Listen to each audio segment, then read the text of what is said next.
Hello, podcast listeners. This is Kyle bringing you a quick explanation at the beginning of the episode. In the conversation you're about to hear, we bring up the Aziz Ansari book, Modern Romance. We recorded this episode before the sexual assault accusations against Aziz Ansari were made public. Otherwise, we would have brought it up. Just wanted to make that clear before you listened and not make it seem that we were intentionally hiding the fact or were unaware of it. We absolutely are. Let's get to the episode. I fall down to my knees. Eyes are raised to the sky. Welcome to Assumptions. This is the podcast where an atheist and a Christian try to understand the other's worldview. I'm Kyle, and I'm the atheist. And I'm Daniel, and I'm the Christian. Daniel, today we're going to discuss a little bit about dating and what that feels like in our culture and from our kind of two different, upbringings, for lack of a better word. Yeah. Are you excited? A little bit nervous, but I'm excited too. I feel like dating's one of those things that, I think there's a lot of stories that are going to come out of this conversation, and I feel it's one of those episodes that's going to obviously be rooted in worldview, but also in personal experience. And I love that when those two intertwine, as they should. Exactly. So hopefully you don't swipe left. But before we get into our discussion here later in the episode, this season we have been really trying to hear other points of view, and we brought in a lot of guests and interviewed them. Yeah. So before we hear what Daniel and I have to say about dating, let's hear about dating from some other people.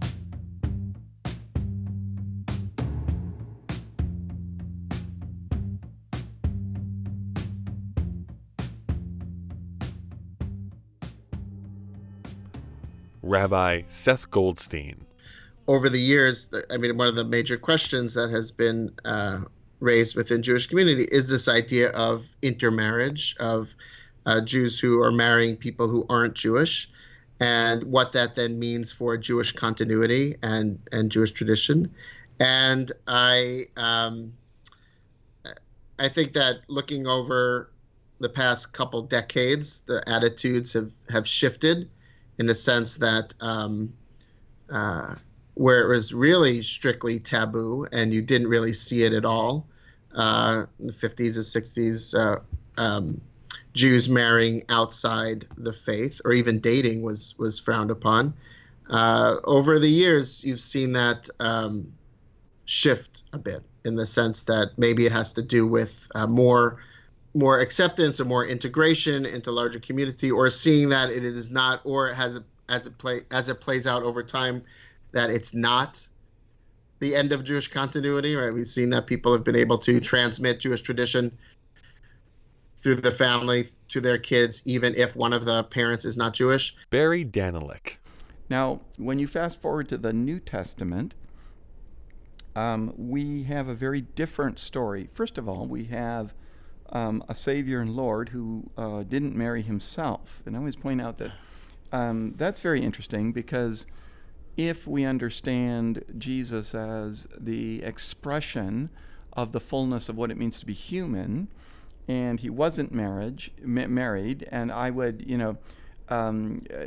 counter Dan Brown and many others who argued otherwise, but that he most likely didn't have sex either, then we have a very different story. And the story really is that God invites us into a different type of relationship where God promises us that we're not going to have physical land, but we have an eternal inheritance. We have a spiritual family, and we have reconciliation in a relationship with the powerful God of the universe. Lish Veldhuijzen. I guess this is a very timely question. I haven't had this period in my adult life where I have had many months by myself. I've gravitated towards being in relationship with somebody or people. And so I'm actually coming up with my own definition as we speak, and how I feel about that.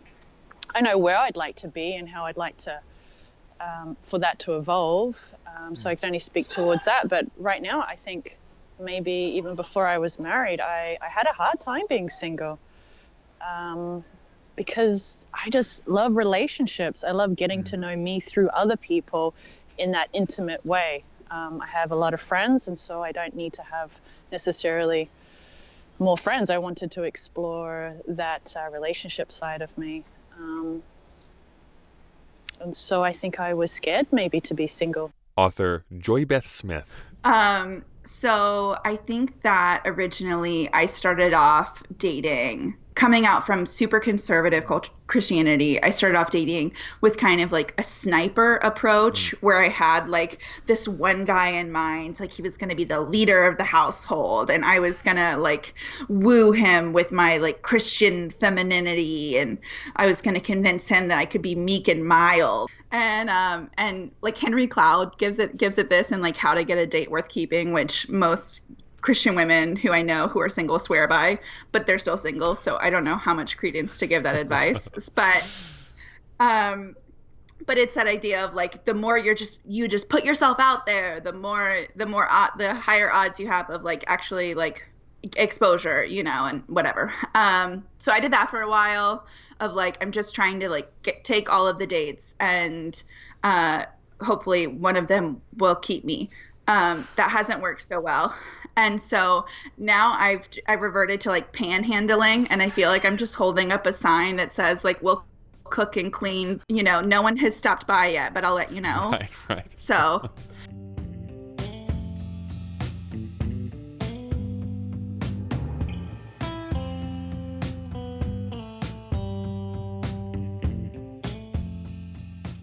Daniel, I guess let's jump right into this, because I definitely think that our pasts of dating are going to be vastly different from one another. However, I'd like to see where we kind of agree with and maybe disagree with. Yeah.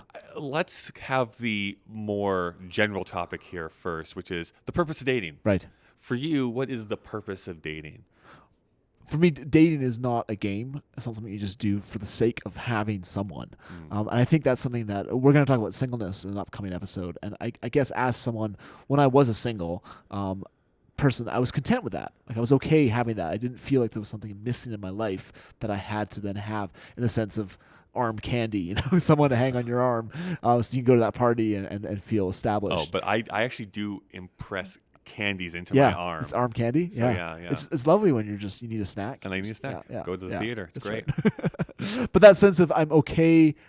I don't want to date just for the sake of dating or just out of an inferiority complex. Like I need someone else in my life. Now that said, I'm 25 and my parents married around their 30s, and so I've always thought of that as being the ideal age.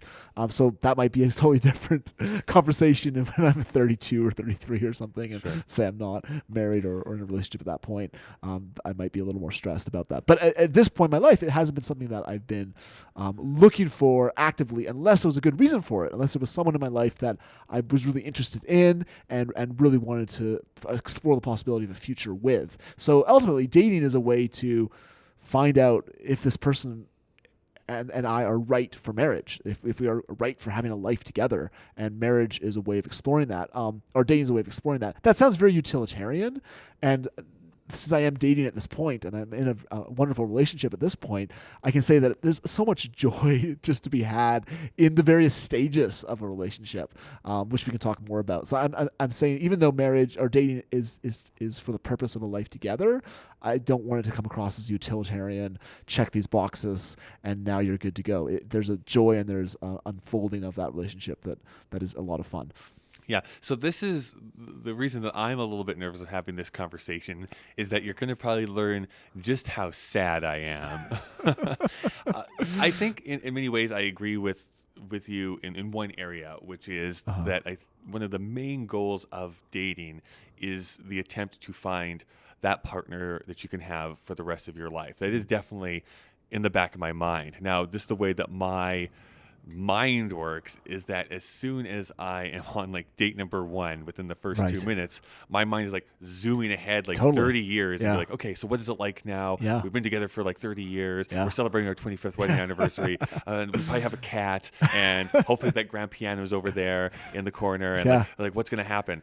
So I'm kind of always anxiety ridden for the entire process. That is fascinating because you're someone who, I have the same feeling, and I feel like that weight of expectation that comes upon any kind of even initial dating prospects is debilitating, and it's dumb in a way. I mean, it it's makes also sense. not fair because Right. you really do need to get to know the person before you even need to think about that kind of stuff. Right. But it is, in one sense, it does make sense though. It's like, if that's the goal of dating, then of course we're going to be thinking about that. Like it should be, but it just lends this awful weight of expectations that is unhealthy, I think, for. Well, I agree with that, because I think that's primarily why all of my relationships have ultimately failed is that I can't get out of my head and live in the moment. I'm constantly thinking, what you just did, is that going to keep impacting me in like years from now and decades from now? Like, am I okay with this currently? Is like, can I see us together that long term? And it's like, I'm not actually enjoying the moment for what it is. I'm not just being present enough in that conversation. I'm constantly like spinning my wheels, trying to figure out what the ultimate path is going to be. I think there's more layered onto that. I do think I've never been like the manliest man out there, obviously. So I've never tried to have as many conquests as I could possibly have. And in fact, this is the sad part that I was alluding to at the very beginning. For the majority of my 20s, I didn't date at all. Like I just didn't even try. Why was that? Well, there was a lot of depression and stuff that was wrapped up in that decision. I just thought that I didn't deserve it, so I just didn't even pursue it. So I didn't really, I would say, start the dating game until probably my late 20s. Okay. 28, 29, roughly within there. So that's part of it. So some mental health issues were hampering my my exploration of a partner. And I do think that age does play a part in it. There was that story that I shared with you here earlier today, where I was in a mall food court, and I was trying to think of a present to go and get my mother, who was turning like 46 at the time or whatever it was. And I realized, wait a second, I'm 23. I'm half of her age, which means that she had me at 23. So she had 2 kids, was married at 23. And I have nothing. Like I have no prospects. I don't have kids. What am I doing with my life? Yeah. So I think that maybe it is an unfair expectation that with dating you're trying to find that life partner. But I think that the ultimate goal is to feel safe, to feel supported, and to explore life as a unit instead of just a singular person. You talk about that weight of expectations and how that's grounded. If you feel like that blames a lot of the problems in the relationships you've had, having that. Have you ever broken free of that weight of expectation? Not yet. Okay. That's why I'm still single, probably. Yeah. Huh. There is some great things about online dating, and there's some awful things about online dating. And I guess the one good thing is that I don't necessarily have to go somewhere to try and find someone to date. Right. I hated going to bars. Like when I turned 18, which is the legal drinking age in Alberta. Yeah. When I turned 18, my parents actually took me out and gave me my first drink. I really never drank alcohol in my life until up to that point. What was the drink? It was a Gladiator, which is a drop shot, which means you get I forget what it is, if it's whiskey or whatever it is, and you drop it into orange juice, and then you drink it. I was so dumb that I didn't realize you're supposed to drop the whole cup into it. I actually poured it into the drink and then drank it. Yeah. And the bartender looked at me super weird. I'm like, oh, I didn't know that didn't do it that way. They call it drop for a reason, not pour. Yeah, exactly. And even when I was in university, when I was like the big thing to do on Friday and Saturday nights is go out to the bar in Lethbridge, Alberta. So much fun. I hated it. Daniel, I hated it so much. Why? What did you hate about it? It was just like, I'm surrounded by people that I don't know, that they want to dance, which I don't like doing in front of people anyways. Yeah. And the goal here is to try and pick someone up. It's like, I'm not going to. Like, I'm not going to go up and ask someone that I just met who's half inebriated to see what they want to do. It's just not me. I don't like it, and they don't want to be here. And at that point, you could still smoke in bars. So you'd like reek of cigarette smoke. I'm just like, this is disgusting. I don't like it. No, I don't have any appeal for that at all. So how do you... to this day, as a 34-year-old man, again, here comes the sad train, folks. Choo-choo. I have never, ever asked a person out in real life. Okay, it's all meaning been like through... in person, face to face. Yeah. If I ever said, do you want to go for coffee? Or it's always been through text or something like that. I feel like that's kind of become more normal, though. Perhaps. So when you talked about not wanting to go to a bar to pick someone up. Yeah. So how do you pick someone up? Like how do you what for Well, you I is, do have pretty good upper body strength, so I'm able to actually just okay, so lift with, with their the hands. knees. Yeah. With the knees. With the knees though. Okay. That's important. So Good tip, my guys. primary, I've done a few different online dating services. Tinder is like the Just primary online, one. though? Yes, Okay. just online. So you haven't really there's like in the context of what do you when, we'll talk about that. Let me say but- this. Actually, there's one exception to this rule. There is one time, and I won't reveal it on the podcast. We might talk about this offline. There was a coworker of ours that I wow. did ask out via Facebook Messenger. And then they quit like 3 days later. And I somewhat blame myself. I have nothing to do with it. But in my head, it was because of me that they quit the job. The old Facebook Messenger thing, right? Like Yeah. It's so much easier now. Anyways, but so Tinder is the primary. I have Okay. been on eHarmony and Match.com as Okay. well. Yeah, I want to talk about online and how that's Mm-hmm. gone because I feel like there's a lot mixed. So just to clarify before we keep going, when you talk about not wanting to pick someone up that's half inebriated at a bar, so I guess what I want to ask is what do you look for in someone? Like in That's a terms good of question. what, because I would answer the question and say I want to be friends with them first, Yeah. and I could talk more about that, but I want to know. I mean, friends is important. Don't get me wrong, and I think Great show, huge and influential. Yeah. Yeah, right, exactly. Yeah. Very important. That's a bigly important That's right. topic that you just brought up. Yeah. Being friends is, I do absolutely think is important. As a is the goal. precursor or as I don't think so. I think Sure. you could learn to become friends. Like Okay. meaning, you can meet somebody for the first time, see if you have some sort of connection. Like you usually know, at least of me, within like the first 5 minutes of like this is not gonna go somewhere or this is gonna go somewhere. Whether it's just like what you're interested in or what you're talking about, literally I have no interest in whatsoever. Or even if I don't have interest in it, you're making it interesting, and that's cool to me. Right, that you're right, actually making right, this interesting, right. and I want to know more about Yeah. it.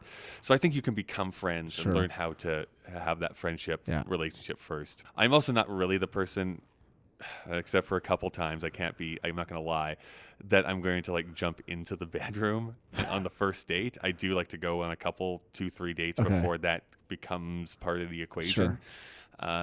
Because of something that you brought up, I think having that, I guess, mental connection first is a lot more attractive to me than just physical beauty, although that is also important to me too. And that's one of those things that I find is a tricky thing about dating because I think that the physical beauty and the attraction, and I don't just mean like physical attraction, but also just, I think a lot of what makes someone cute is just how they talk or how they engage on things. And so, Which is the real hard thing about online dating. Right. Because I think you and I have even talked about this, where there's been people in my life who have become more attractive the longer I've known them for. Yeah.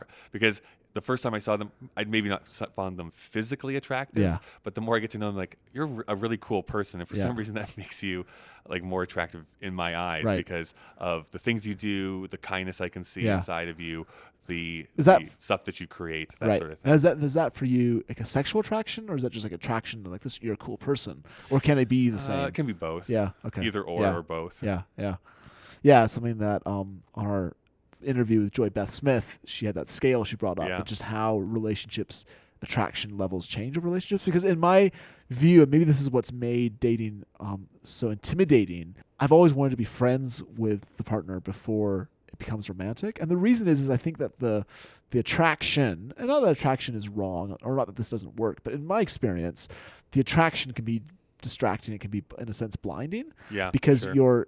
you're liking this person because of what you think is cool and cute. Well, this can be a good thing. Well, But it's then you're also- not noticing either the red flags Right. or it's not something that can be. I feel like personality and character lasts a lot longer than physical attraction. Well, that's what I was about to say, is that it is somewhat of a blinding thing. It's like, I'm really physically attracted to this person. Yeah. And then to do a complete, like, over-exaggerated example, it's like, oh, but you're a Nazi. Right. I don't like Sure. that at all. Right, Like, right. like that type of thing, Right. you know what I mean? Yeah. And I do think that attraction, I mean, I don't have a lot of experience with this, but a friend of mine online we were talking about this, and he just said how because he spends so much time with his wife, both in the bedroom and just in life, that because he's having sex with her regularly and they're living together, that's who he becomes attracted to, because they just spend so much time around each other. And so it is like, is he attracted to other people? Maybe. And would the sense of attraction change? Sure. But for him, because he spent so much time with her, that's who he's attracted to, that kind of person. Yeah. Which is interesting because sometimes you hear the exact opposite of that, right? It's like I spend so much time with this Right. person that they become less attractive. Right. But I wonder maybe that is proving your point. Is like maybe you shouldn't have gotten together in the Exactly. first Yeah. place. Like you should have gotten to know each other first before getting married or Yeah. something like that. And I'm a psychologist, and I know there Well, are. that's what your business card said. So Sorry, spoiler. It's not true. But and I'm sure there are a lot of successful relationships that have started based on that. I'm not decrying those at all. But I think that the it's almost like the things that attract you to someone initially almost are what you find annoying more than anything else. Whereas the kind of deep attraction that comes from knowing the person well can yield to a lot. The other thing too is I've talked before on the show about how the fact that my parents met and married later on in life, like 29, I think my dad was 27, my mom. That's kind of been a standard in the back of my mind for what is good. Whereas I've had friends who've had parents that got married really young, and they got married really young too. It sets that trajectory. But my parents, they did not like each other when they first met. The story goes is that my parents, they worked on tall ships called Salts. It's an organization, kind of like a summer camp organization on tall wooden ships on the West Coast. And my dad had been working there for a while as a first mate, and along comes my mom as one of the new volunteers. And my dad was just like, I can't believe I have to spend a week with this person. This is going to be really annoying. And my mom thought the same thing. Here's this Englishman who's just like crazy. But because they got to know each other deeply and ended up falling in love and really respecting each other, that built a relationship that lasted. So that's kind of been the expectation in my mind, which is hard because sometimes I when know. you have those types of stories in Totally. your life, it's really hard to break live up free to of that. them. Absolutely. Live. And Yeah. like just make your own story out Yeah. of it. Yeah. You know what I mean? It is Yeah. hard. Yeah, it is. Well, okay. So to answer your own question, then, Yeah. what do you find attractive, Daniel? Oh, in a person? Yeah. That's a good question. I haven't thought about that. I mean, I do have to like cop to my base instincts. Like, yes, physical Sure. beauty is something that, Sure. that I value. And I mean, Yeah. beauty, again, is in the eye of the beholder. So that's a completely separate conversation. For me, the person or people that I've fallen in love with the most in my life have been people who have been very passionate about something. Right. Meaning that where they were a teacher and they were like, no, I like teaching is like a part of me. Like, Yeah. I really want this to be successful. Yeah. Or it's like science is really important to me. So Right. there's something that is outside of just me and the relationship that they find really fascinating and intriguing, Yeah. and that we can discuss, that I don't really have an avenue into, but I get to learn about it through them. The relationships that have fallen apart the fastest have been the ones where I feel that the relationship was somehow defining them as a person, and that's really hard for me because like you need something else besides just me. Yeah. I don't want to be the person that is like I Yeah. don't know, your Yeah. sun, moon, and stars Yeah. type of thing. Yeah. It's like there has to be something outside of this that you Totally. find Yeah. fascinating Yeah, too. stability that comes. I mean, in a sense, it's funny because I've been talking about identity a fair bit on the entire show, both seasons, and I feel like it comes down to that your identity shouldn't be in something, whether that's another person or whether it's even yourself. Like it should be in something outside yourself, Yeah. and that gives a stability and a kind of glow to the Right. person. How about would you ever date a non-Christian?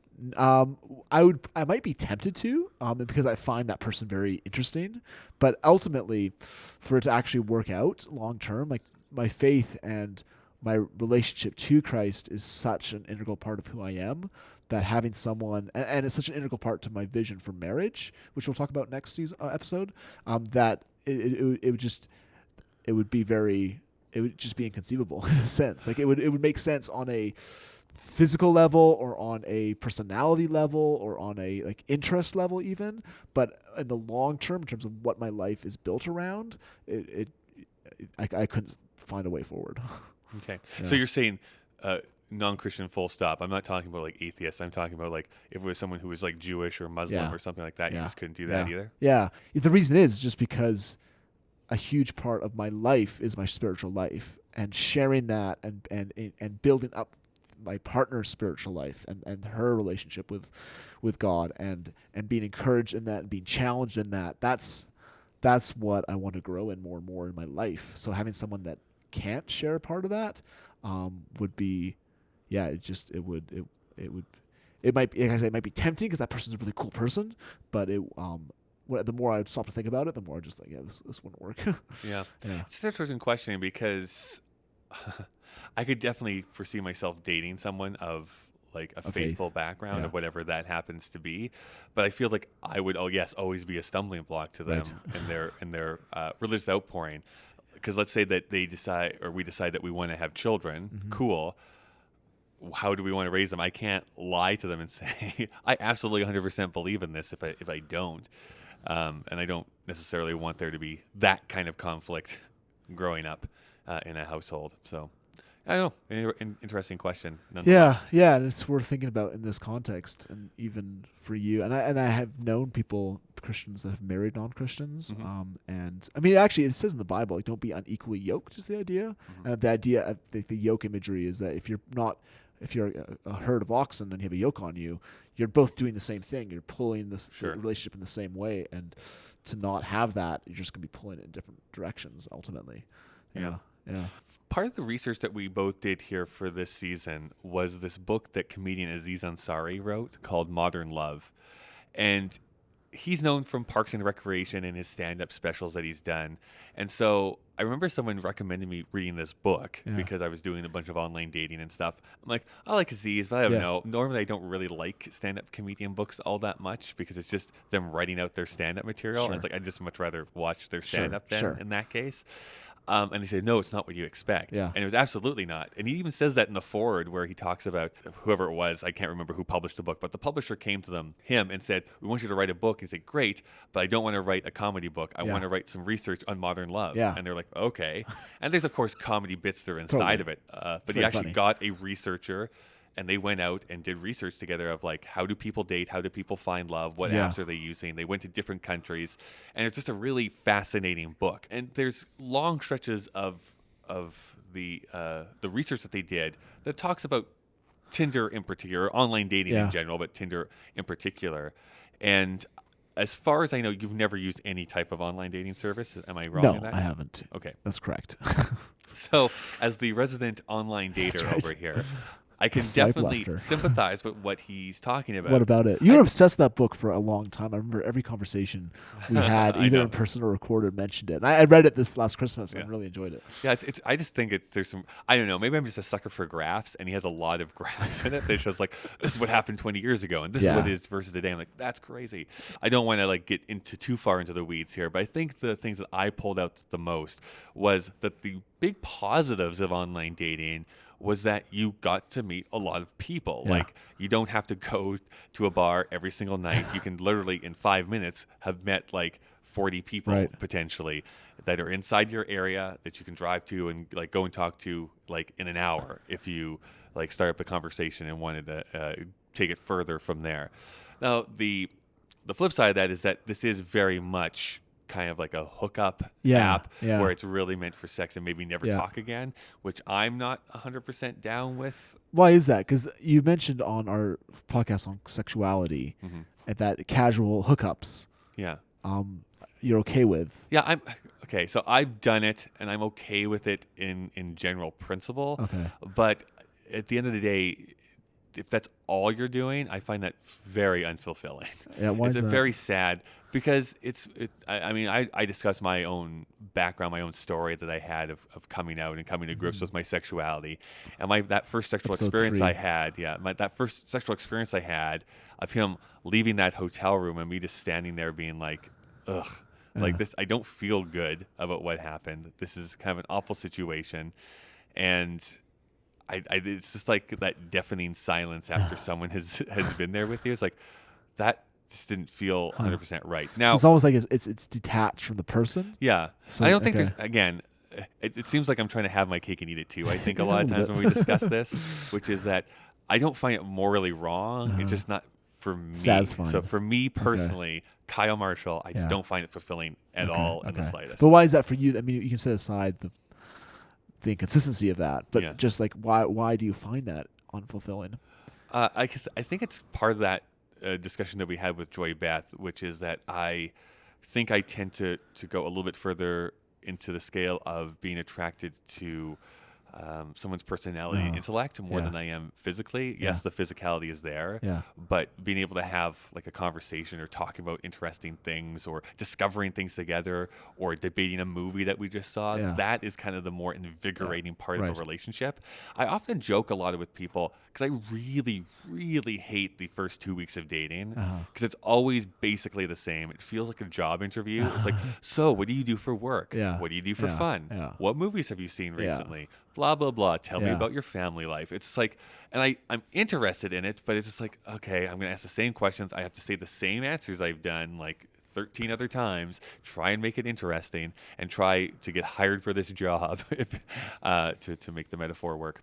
And so I always joke that it's like, I like dating, but I wish I could always jump forward to like the third week of dating, because that's when things start to actually get interesting, where I'm finding more about the person and we can actually go and do stuff instead of being like, all right, conversation number 3 about what I do for work.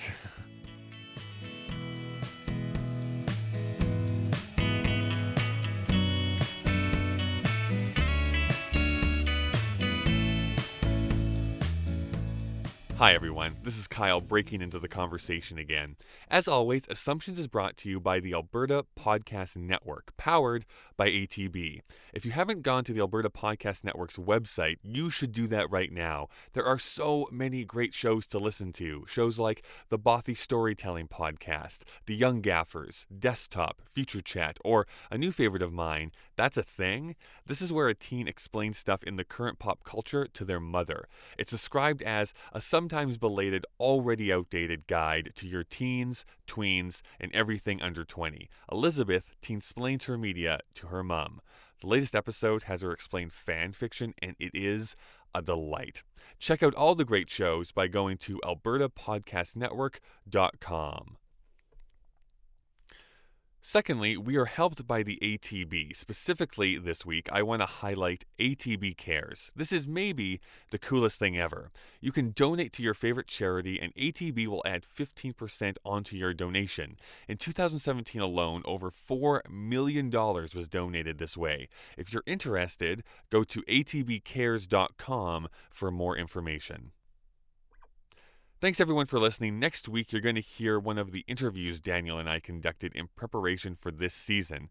Not exactly sure which one yet, but they're all really great. As Daniel finishes his school year and finds a time that aligns with my schedule, we will record the last few episodes of the season. But we thought hearing the full interviews was a good idea. But enough for me, let's get back to the episode.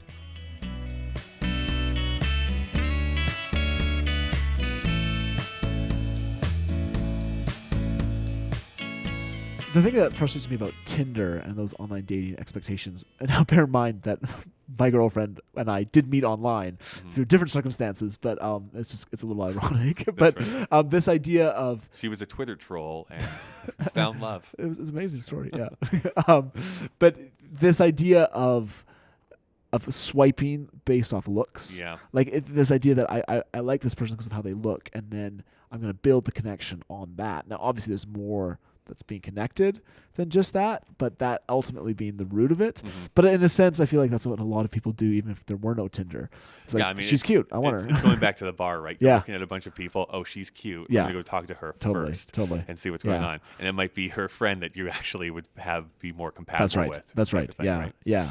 And I agree with that 100%. I think as good as online dating is for finding people, you still are reduced to looks, and there's no way around that. And I know I've seen people like, oh, your bio looks interesting, but it's just like either you don't have any close-up pictures or they're fuzzy. It's like, when was this actually taken? So you start to like have all these scenarios running in your mind, like, I don't want to get murdered tonight if I go and meet this person, that sort of thing. So it's kind of the reduction of people just based on looks, which I hate, but I'm part of it at the same time.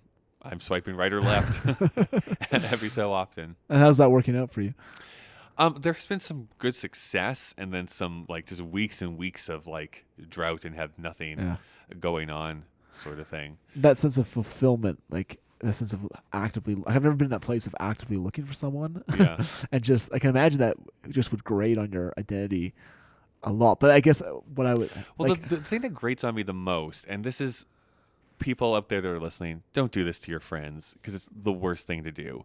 And I hear this all the time, and it upsets me a lot, which is, oh, Kyle, but you're so cool and nice. Why doesn't anyone want to date you? It's like, I don't know. Go and ask them. go and ask them. Yeah.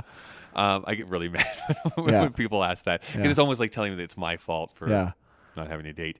I mean, there is the part of me that I'm pretty shy and introverted, so it's even if I thought maybe someone was interested, it would take a lot for me to actually get over that hump and be like, do you want to do something sometime? Yeah. That's part of my Have you ever, like, personality. the idea of just living your life and just being dedicated to what you are passionate about and a relationship arising naturally out of that? Well, that's what I've Is been that- hoping for. I mean, that's Yeah. basically what I've done for the last year. I did have a short-term relationship that lasted for like 6 or 7 weeks here in September and October.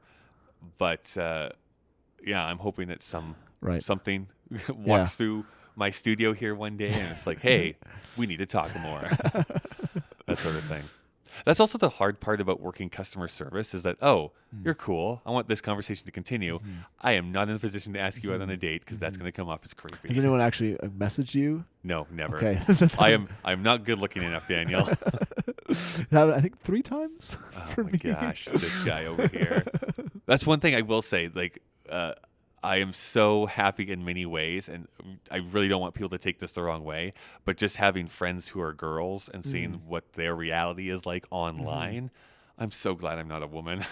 Why do you say that? Oh my gosh, I remember talking to my friend. This was like 4 or 5 years ago, even. And to say, it's like, yep, I have to like block people almost every other day. I'm Right. like, what? Yeah. What do you mean block people? Like people that are trying to contact me on Facebook, people randomly seeing me on other social platforms. I'm like, literally has never happened to me that some rando has tried to contact me or message me. And it's like, that's bizarre. It's happened to me. Yeah. And the I guess that is one positive thing I will say about online dating. Oh, I thought it was about being a man. What- So well- there's more positives? No. Okay. But Aziz Ansari says is that in many ways it is essentially taken the power from men Right. and given it to women a Right. lot because That's right. women tend to get more responses Yeah. on their dating profiles. Yeah. It's really hard for guys to find dates on online Yeah. dating profiles. They don't have to meet if they don't want to. Yeah. They can go in a public place and they can feel safe doing it. So it's really given a lot of power back to women in order to be able to like have those relationships the way that they want them to have. Yeah. Yeah. I guess I'm curious for you, that sense of, you'd asked about it at the beginning. I was thinking about this sense of the weight of expectations. And that's tough. And I think it's tough because it is natural. And in a sense, it's a good thing because, if you are looking for a long-term relationship, of course, you're not doing this just for the game, just for the sake of doing it. You're doing it with intent in mind. So that intent is there. I guess that's why I've always looked for friendship first, and looking for people that I can get to know and appreciate. You talked about appreciating friendships with girls. I think that's I have a lot of friends that are girls and that I'm just friends with, and I enjoy that aspect because I think we need that as a guy. Sure, I need them in my yeah. life as a single guy, especially.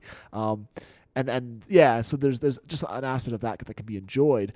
Now that I'm in a relationship, it's been interesting to kind of wrestle through that weight of expectation that exists, not because the relationship I'm in, I think the world of her, but we met as friends and we communicated as friends for a good 6 months before going down the path of dating.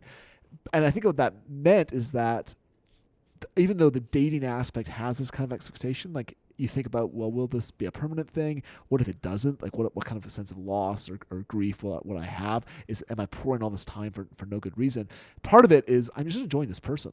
Right. And so I'm going to enjoy this person and enjoy what they're bringing to my life and how I'm impacting them.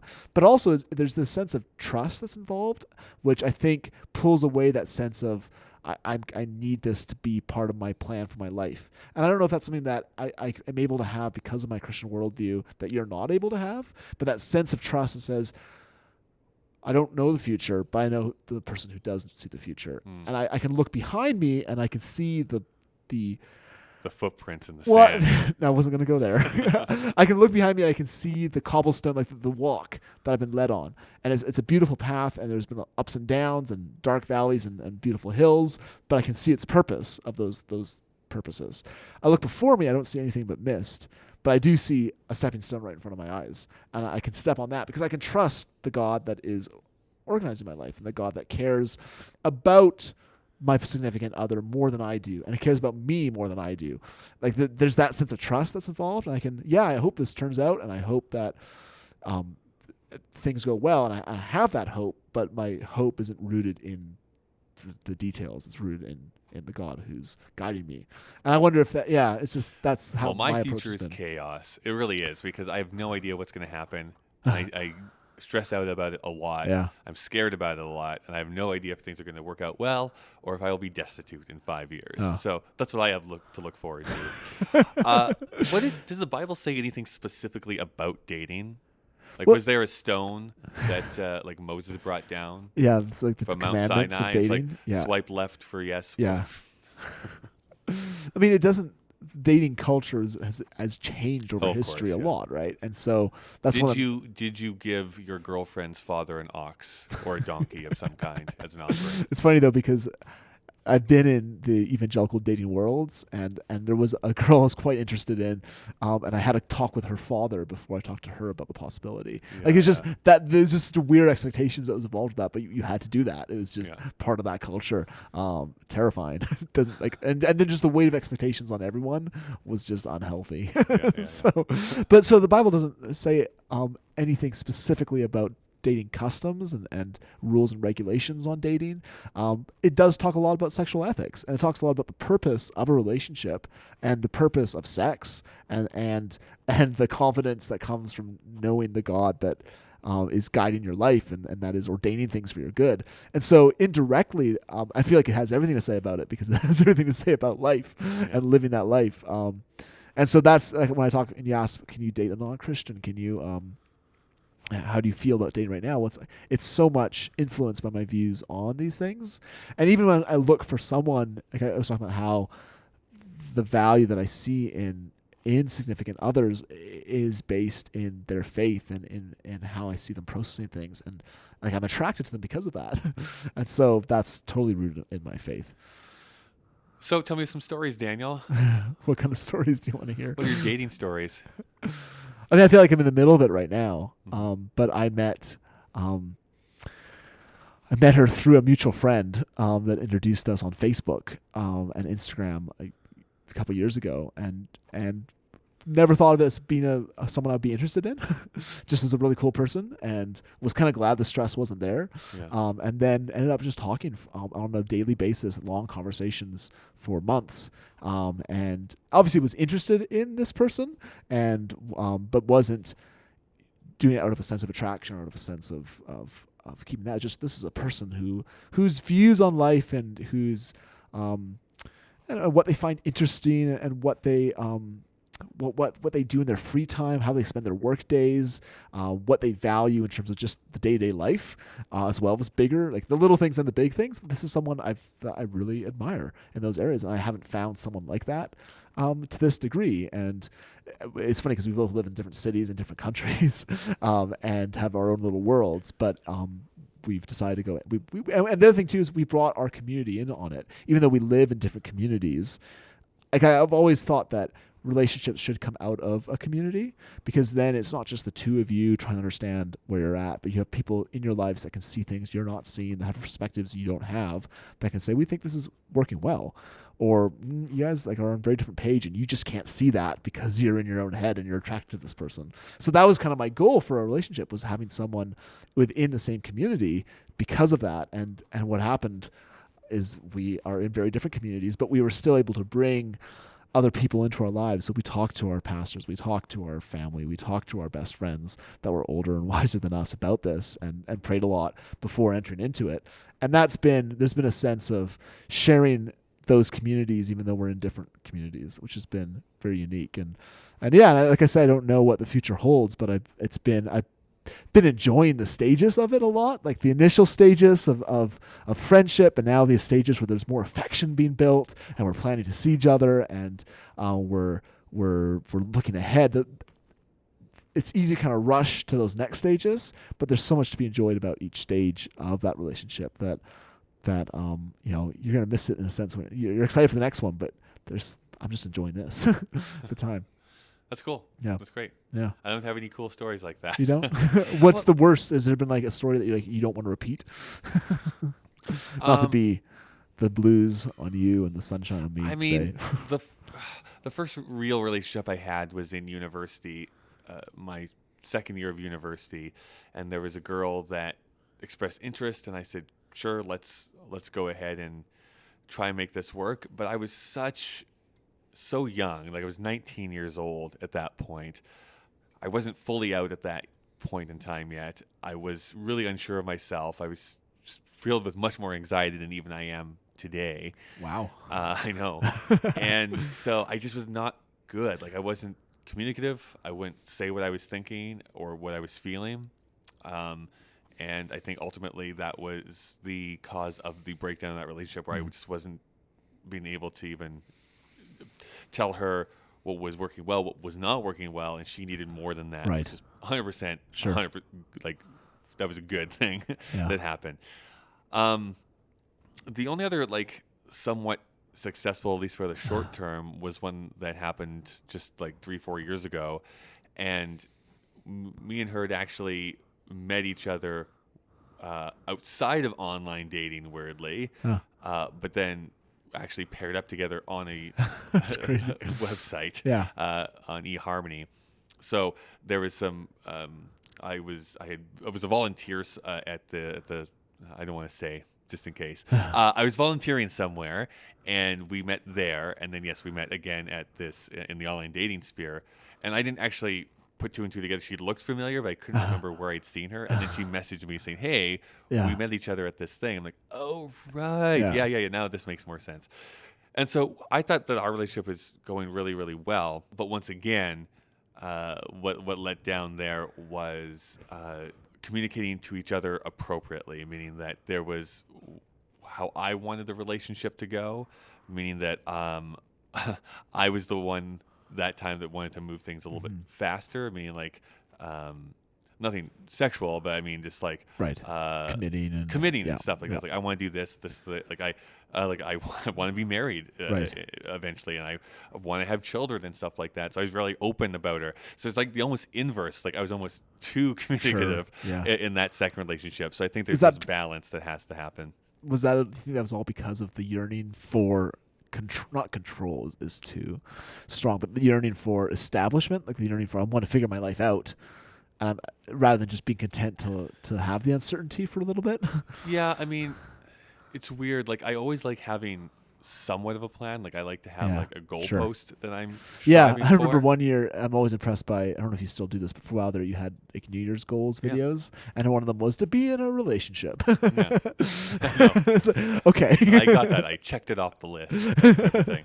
It doesn't have to be anything like even like super specific. It can be general goals and stuff that I set for myself, but this is my personality. When I go travel somewhere new, I like looking ahead and seeing some of the cool things that can be done in like the city or the place I'm going, but I also hate when people have like minute by minute what you're going to do each day. It's like, I don't want to do that. I want to know that on this day I'm doing this, on this day I'm doing this, and then whatever happens around that happens. I want to be a little bit flexible with what I get to do.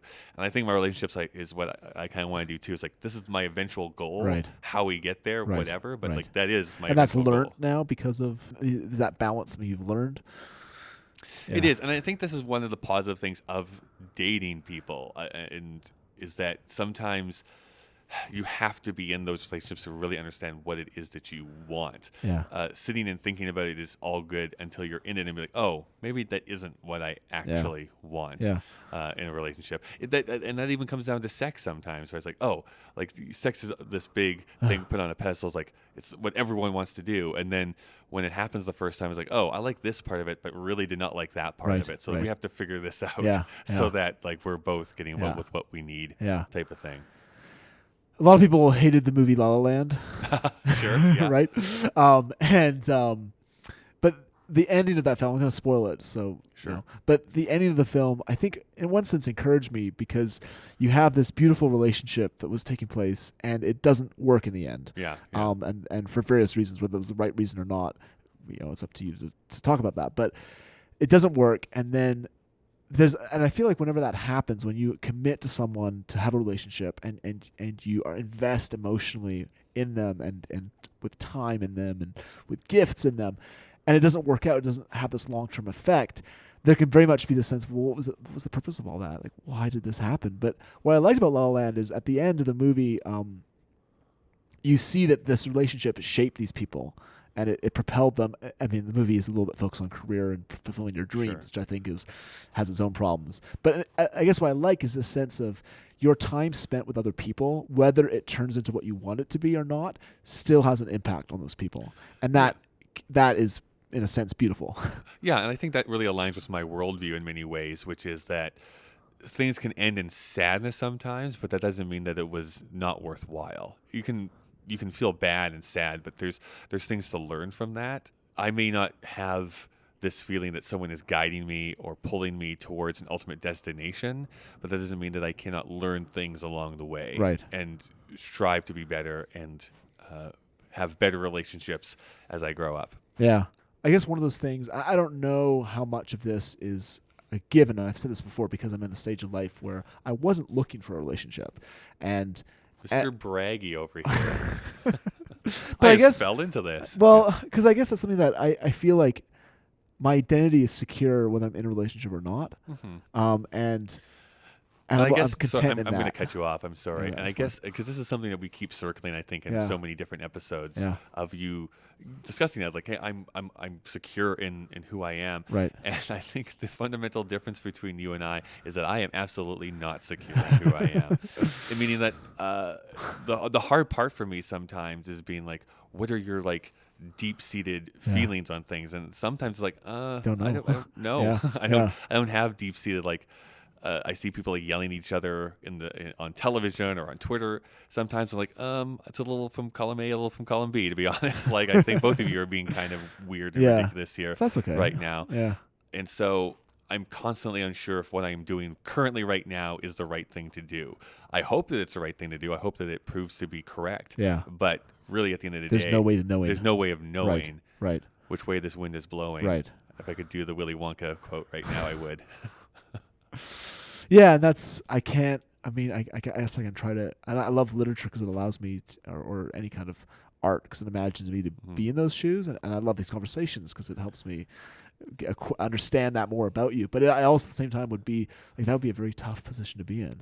Like, I would, people can make it work, but it's, whether mine's a pipe dream or not, I don't believe it is, but that sense of security that I have outside of myself in my identity in Christ and in the God that is guiding and who's, and I don't want it to be the sense of the God who has a great purpose for me, because it could be that I have a life full of frustration, a life of grief, as Wesley Hill would put it in one of our interviews, but that so my end goal is not having a relationship or having the perfect career, although I would love that and I hope that happens.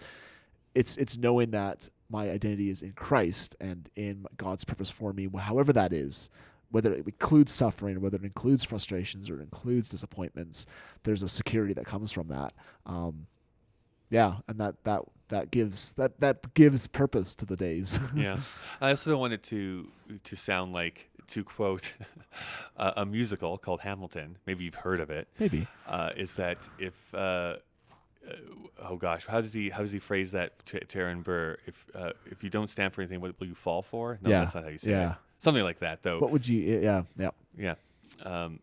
Basically saying, like, if you constantly are wishy-washy on stuff, you'll fall for anything type of thing. If you're not passionate about something, and there's stuff definitely that I will be the line in the sense, like, no, I will not do this, I can't do that, or I have a deep-seated belief in this sort of thing. I think it's more that it's like, how do you define Kyle? And for me, it's like, I don't know. I try my best. Like, that's basically all I have for that answer. I could not tell you, like, what my purpose in life is for. I don't really have a great answer for that. Nor do I want it to have a partner, because that's not fair for that person. To just be like, my entire identity is wrapped up in this other person is it's not just gonna fulfill it. destructive a lot of the times. Yeah. Yeah, and I guess when our interview with Joy Beth, she talks about and Wesley Hill, he talks about the cult of romance. Yeah. And I think that's something that Christians don't have to have, nor does anybody, because it deals with that. The quote is, "If you stand for nothing, Burr, what will you fall for?" There, thank you. Okay, I was like, cool. every time I want to do a quote, it like leaves my mind just as I'm about to say it, and then I can't remember exactly how it's phrased. Well, Daniel, did we discover a little bit about I think so. Dating and Yeah. the dating scene? Yeah, and there's a lot of uncertainty around it. That's right. And I think just interesting, it was one of those conversations that just sharing your sense of okay, what surprised me is that we both have that sense of expectation in relationships that can just be terrifying, even though we have perhaps different views of what sexuality is for. Sure. But at the same time, there is a certain difference in terms of how we're pursuing that. Yeah. And how comfortable we are without it. And just I think that's something that a lot of worldview discussions on Christianity kind of talk about the ideas and not so much the actual what's it like to live it out and the comfort that can come with that. And this conversation's maybe touched on that a little bit. And I definitely find it interesting that you essentially have a chaperone all the time in your life, where he's He's laid right out next to me. in He's the right next midst. to me. He's right yeah, over he's my right shoulder there right now. Yeah. I think that's Matt, actually, that's Okay. behind you. But you have that little garden path that you were mentioning in your analogy, where it's the mist, but there's a stone in That's front right, of you, one and you know stone. which way to walk. Yeah. And I'm just scared of bear traps. They are on that path, or could be. Right, yeah. Tune in for that episode. Well, thanks for this conversation, Kyle, as always. For sure. If people want to find out more about you, Yes. or perhaps want to date you, how can they do that? I'm in the Calgary area. You should see. That hasn't stopped me. That's just saying. The website is the Kyle Marshall with 2 L's, and my Twitter handle, which is probably the best way to see what I'm up to, is at the Kyle Marshall, again with 2 L's. Yeah. Marshall. How about you, Daniel? My website is Daniel Melville Jones, Melvill. And thank you so much for tuning into this podcast. Do check out our. Oh, you have something you want to say? I do have something I want to say before Okay. we wrap it up completely, Okay. which is that continuing throughout this season, we've been saying this, but I think it bears mentioning again.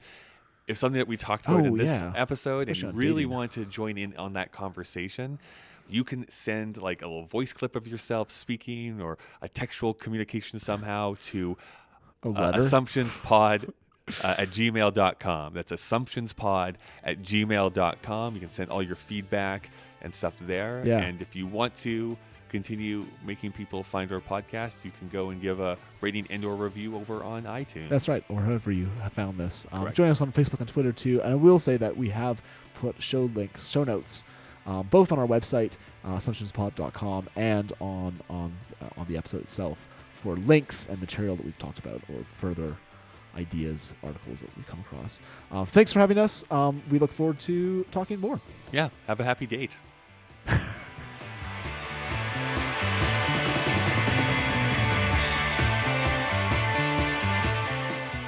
Assumptions is produced by Kyle Marshall and Daniel Melville Jones. This episode edited by Kyle Marshall. Artwork by the always great Chris Taniguchi. All of the music in this episode was by the band The Parson Redheads. You can check out their music anywhere digital music is available.